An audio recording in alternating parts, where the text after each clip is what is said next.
I grew up in a pretty average income family. We have shelter over our heads, food on our tables, basically everything I needed to survive. As a kid, I was pretty happy and content with the situation that I'm in. My family and I would go to the occasional restaurant to have a meal together, and once or twice a year, we would have a long drive into Malaysia and have a staycation, where my siblings and I would have fun and enjoy the free facilities at the hotel, swimming, binge watching Cartoon Network or Nickelodeon. It was genuinely one of the fondest childhood memories I've had with my family. During that period, I was in primary school, and back then, Beyblade was pretty huge among kids our age. It's basically this spinning top toy that originated from an anime, where we would spin it and challenge each other to see whose Beyblade would be the last one standing. In school, my friends would bring and show off the Beyblades that they've built. As a young primary school kid back then, I was pretty envious of them. I knew my family wasn't that well off, and getting a Beyblade is really expensive. I could only afford triple thrills like Pokemon cards, which is still pretty expensive, but in comparison to a Beyblade, it's out of the question. I knew if I asked my mom to get it, she would definitely buy it for me, but I knew it would be a huge expense considering our financial situation. I held myself back and simply stood at the sidelines while my friends played with them. It was also during this period that younger me started comparing myself a lot with my friends and being envious at what they have.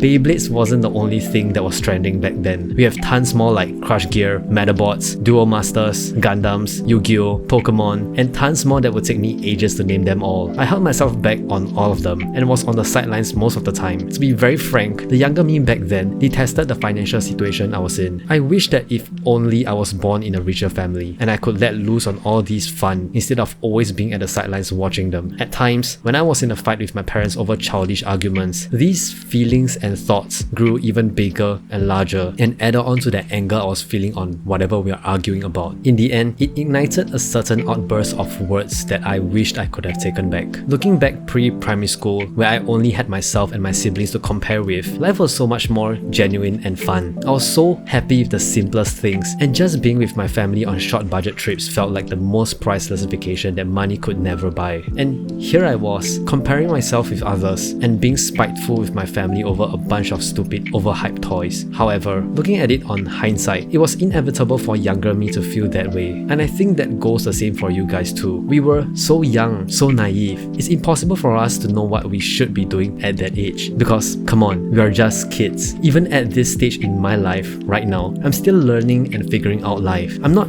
trying to justify my naivety, but rather just trying to put it out there to those of you guys that's being hard on yourself for the things that you have done when you guys were a kid. What matters is really how we move forward from there. Despite the occasional down moments from those feelings of comparisons, a part of me knew better because my parents would nevertheless try their best to give me what I want, which was pretty much what helped me look past the negativity of comparing myself with others most of the time. I didn't explicitly say what I want, but they knew I wanted them and tried their best to buy them for me. Spoiler alert, most of them are fakes, including the Pokemon cards. You know how the authentic Pokemon cards comes in booster packs and all? Mine comes in stacks of misspelled boxes. Toys like Beyblades, they're all knockoffs from markets. But you know what? Younger me back then knew, but I never said anything because I knew my parents tried their best, and I was genuinely grateful to even have the opportunity to join my friends to play them. Looking back now, whether those toys are real or not doesn't even matter. In fact, it's precisely because they are fakes that makes me appreciate them more, because they tried their best, and I love them for it. Of course, I'm sure if my parents knew, they would have gotten the real ones instead, but it doesn't matter at the end of the day. All that matters was I had a great childhood. All of us can't help but compare ourselves with others. I get that, especially with social media and all. Seeing our friends in fancy cars and traveling the world, it makes us despise the situation we are in, envious at what they have. But if you think about it, you were much happier and content at what you have before you started comparing with them. You were content and happy living in a small 3-room flat with a family of 5 or 6. Your family, your kids are all happy until you started looking around and seeing what could have been. Yes, it can be a double-edged sword and push you to greater heights, which I'll talk about in another video. But you also have to realize how it's like on the other side of the coin, that you could actually be happy and content with what you have right now if you stop comparing yourself with others and just be happy with what you have.